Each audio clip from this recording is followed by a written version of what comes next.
阿根廷政策变，想移民提早 plan。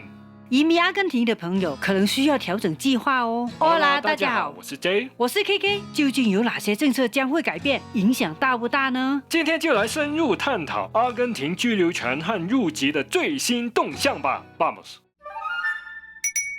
最近，阿根廷总统米雷在国会演讲，提到阿根廷的移民政策即将有重大变化哦。没错，这次演讲不仅总结了他第一年的执政成果，更重要的是提到未来在经济、社会、治安、司法、外交等等各方面的改革蓝图，当然也包括我们今天关注的移民政策。所以今天就聚焦在移民方面，看看未来会有什么变化咯。好的，那就先从米雷的演讲里寻找线索。他很直接指出，过去阿根廷在移民问题上遇到了很大的挑战。哦，难道是有很多人翻墙涌进阿根廷吗？嘿，阿根廷还没有那种需要翻的墙了。不过米雷认为，过去的政策实在是太过宽松了，这样阿根廷好像变成了一个大家都可以来薅羊毛的好地方哦。而这些钱最终是由阿根廷纳税人买单呢。那具体要怎样做才能改善情况呢？真的要开始建墙了吗？米雷明确表示，要改革居留政策，主要方法就是让阿根廷的居留权不再那么容易获得。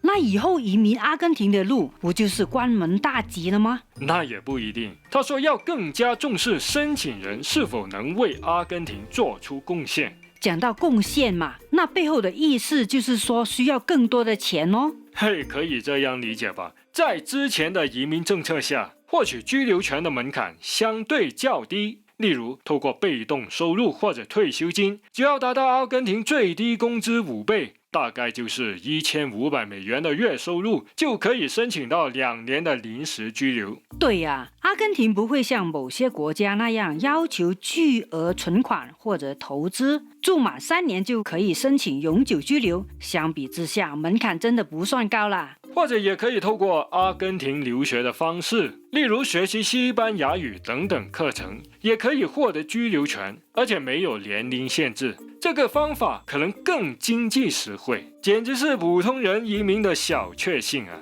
我们的影片之前有详细介绍过这些政策，有兴趣的朋友可以回头去看看哦，连接我会放在说明栏。这也是为什么米雷在演讲中提到政策实在是太过宽松的原因之一了。话说回来，要怎样判断外国移民是否能为阿根廷做出贡献呢？难道要考试吗？米雷提到有几个方面，要看看申请人是否拥有阿根廷需要的技术和专业知识，或者是否有意愿在阿根廷投资创业。是不是要像一些发达国家那样搞一个评分系统，评价申请人的各种条件，然后根据每年的要求调整移民人数呢？也许这是一个发展方向了。除了专业技能外，未来可能会要求申请人提供更充分的财力证明，确保新移民有足够能力在阿根廷生活，而不是来拿福利哦。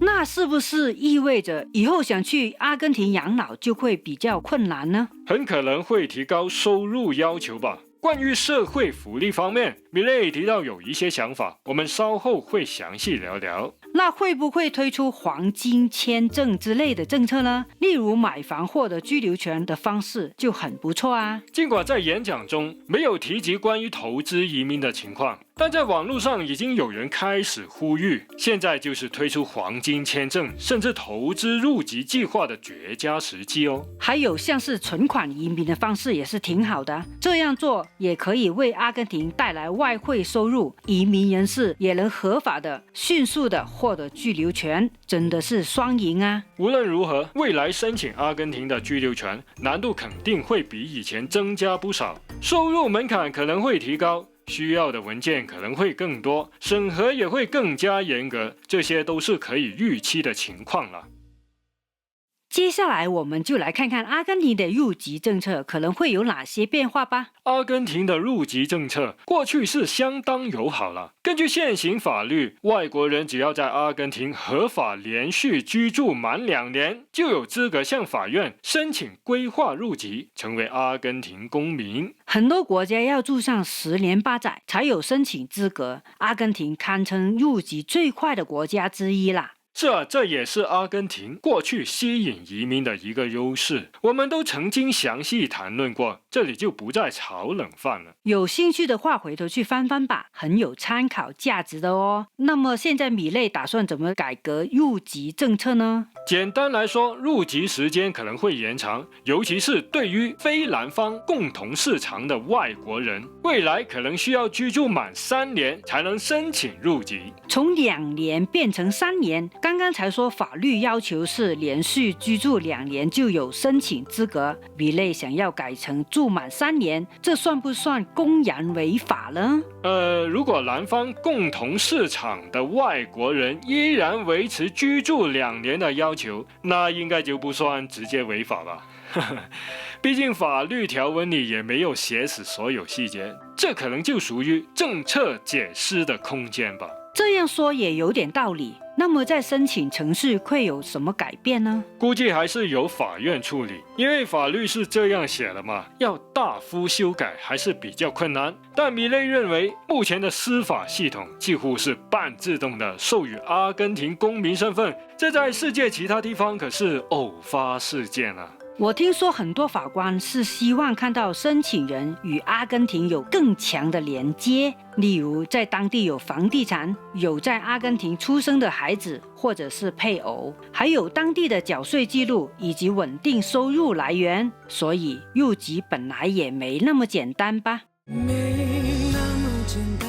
其实在任何地方啊，入籍都不是一蹴而成的事情。现在阿根廷将要进行的政策变动，就意味着入籍申请会更加严格审查咯。哎，这也没什么好说啦，人家的地盘人家说了算，那还会增加额外要求吗？毕竟法律也没有说不能增加要求吧。很可能会增加语言和文化常识的测试，意思就是以后要懂西班牙文是基本中的基本咯。对啊，虽然在法律上这些要求都存在一些争议，但如果真的要执行起来，应该还是可以操作了。还有一个要注意的是，未来可能需要拿到永久居留之后的居住时间才算数哦。哇，这样改的话影响很大耶，从临时居留到永久居留要住3年，再从永久居留到符合資格申請入籍又要3年，這不就是3年又3年的節奏嗎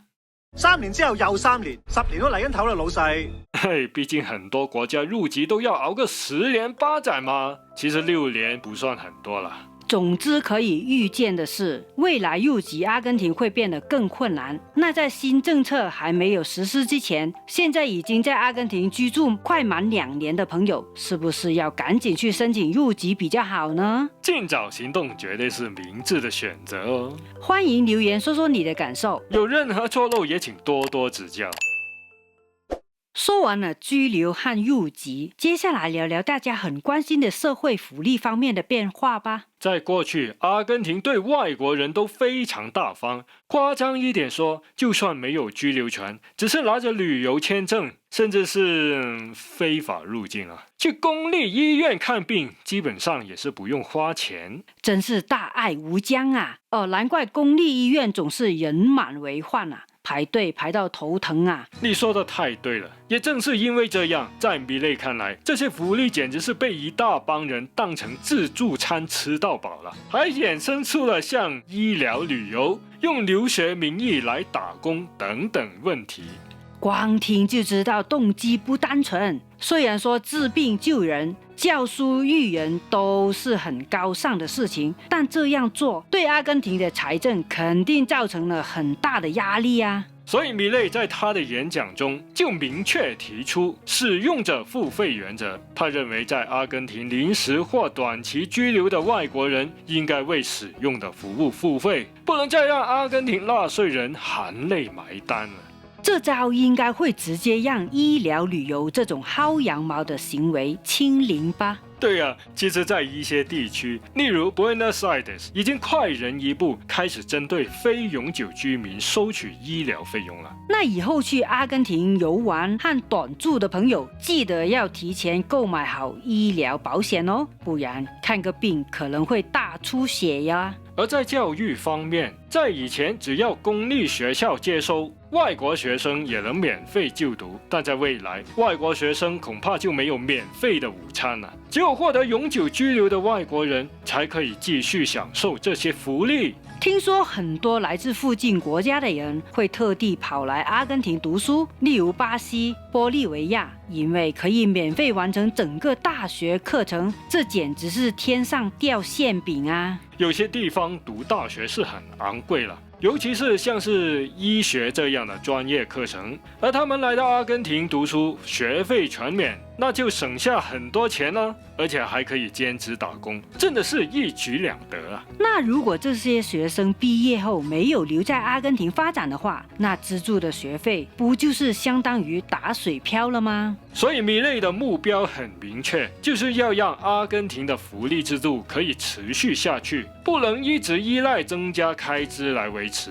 毕竟阿根廷的经济还是处于转型期，政府手头紧也是人尽皆知的事情了。这次米勒的演讲透露出移民政策即将到来的大变动，那么以后想移民阿根廷应该会越来越有挑战性吧？是啊，跟政策宽松的时代说拜拜啦！我们会持续留意阿根廷的政策消息，有什么风吹草动就会向大家报告咯。记得按赞订阅我们的频道哦，这样才不会错过最新的移民资讯哦。这次演讲的中文翻译文稿会放在影片说明栏，有兴趣的朋友记得去看看咯。En definitiva, que Dios bendiga a los argentinos, que las fuerzas del cielo nos acompañen y ¡viva la libertad, carajo! ¡Viva la libertad, carajo!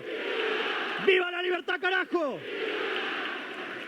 想更全面了解阿根廷的移民政策，来看看这支影片吧。这个频道的发展有赖大家支持，感谢你看到最后。我们下支影片再见，Ciao。拜拜。